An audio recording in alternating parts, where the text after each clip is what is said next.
Kamusta mga kaibigan? At good morning sa inyong lahat.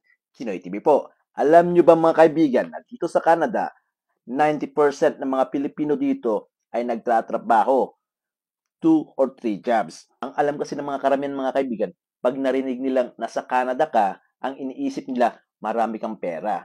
Pero hindi nila iniisip mga kaibigan na sangkatutak ang mga bayarin dito sa Canada. Kaya ang mga tao dito, lalo ng mga Pilipino, nagtatrabaho yan ng mga 2 jobs or 3 jobs. Nagaya ko mga kaibigan, yan nagtatrabaho ko ng 2 jobs.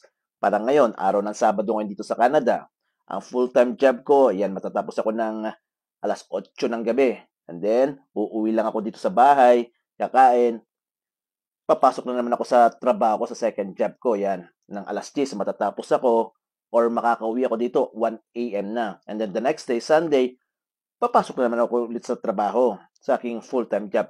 Ganon dito sa Canada mga kaibigan. So, yun lang mga kaibigan. Maraming salamat. Magkita ulit tayo sa susunod. Paalam!